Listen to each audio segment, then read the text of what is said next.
Наверняка у вас это есть. Поделитесь, очень интересно. О чем больше всего вот вы сожалеете? Наверное, вопрос преемника.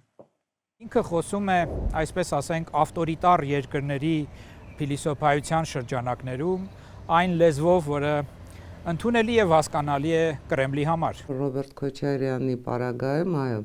իշխանությունը համարվել է իրավահաջորդի եւ ոչ թե ընտրություն, այլ նշանակում։ Ինչպես եղել է իր համենայն դեպս բոլոր ընտրություններում իրեն ոչ ոք չի ընտրել, ինքը նշանակվել է։ Եվ տրամաբանորեն իր տրամաբանություն ձեռնելով ինքը պետք է նշանակեր իր իրավահաջորդին։ Ռուսական RTV-ին տված հարցազրույցում է Ռոբերտ Քոչարյանը խոսել իր իրավահաջորդի, ավելի պարզ ասած Սերժ Սարգսյանի հարցում զղջալու մասին։ Քոչարյանն ու Սարգսյանը վերջին օրերին հաճախ են կսմթում միմյանց։ Ապրիլի 23-ին Սերժ Սարգսյանն իր հրաժարականի 8-ամյակի կապակցությամբ օգտագործեց ողերիմ ընկերներ արտահայտությունը, ինչը շատերի մեկնաբանմամբ ուղղված էր հենց Քոչարյանին։ Ժամեր անց հրապարակվեց Քոչարյանի հարցազրույցը ռուսական լրատվամիջոցին, որն էր հարցազրույցում հնչեցրած Քոչարյանի արտահայտության ենթատեքստը։ Քոչարյանը սրանով ուզում է ցույց տալ հետեւյալը, որ ըստ էության փաստորեն միակ սխալ բանը, որ ինքը արել է, դա այն է, որ իշխանությունը փոխանցել է Սերժ Սարգսյանին, որը ըստ էության տանուլ տվեց Նիկոլ Փաշինյանին։ Բայց մինչև դա Ռոբերտ Քոչարյանը զղջալու շատ ավելի լուրջ պատճառներ ունի, ասում է Ադամյանը։ Ռոբերտ Քոչարյանը պետք է զղջալով զղջար, որ իր պաշտոնավարման վերջին օրերին կոնցեսիոն կառավարման հանձնեց հայկական երկաթուղին, որ հիմա մեզ համար դարձել է շատ լուրջ խնդիր։ Ռոբերտ Քոչարյանը պիտի զղջա, որ իր պաշտոնավարման ընթացքում ամայացրեց ամբողջ քաղաքական դաշտը։ Ոչ մեկ թերևս շատ քչերն են այս մասին խոսում, բայց Ռոբերտ Քոչարյանը քաղաքական դաշտ ոչնչացրեց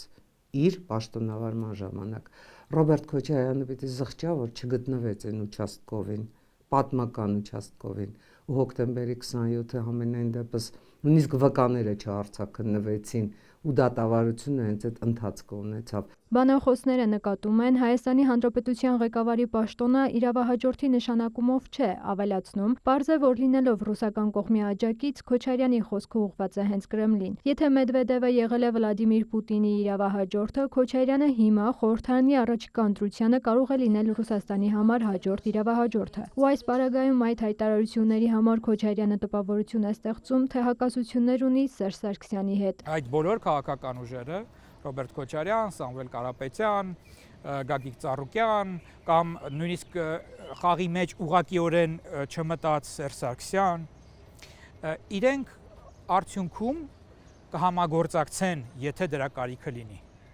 Թեև կան բազմաթիվ այսպես հակասություններ իրենց միջև եւ կա մրցակցություն ներքին, բայց որպես արդյունք, եթե նրանք հայտնվեն խորհրդարանում, բնական է նրանք հակափաշինյանական կոալիցիա կստեղծեն ու այսպիսով կձևավորեն այդ պրոռուսական ընդհանուր առմամբ իշխանությունը։ Այն ժամանակ լրագրական դաշտում զույգին անվանում էին սիամական երկվորյակներ։ Իշխանությունը այդ սիամական երկվորյակներին գիտեք ոնց կիսեց ու դարձրեց թշնամիներ։ Պաշտոնավարման վերջին օրերին Ռոբերտ Քոչարյանը Սերժ Սարգսյանի գրպանը գցեց մարտի 1-ը։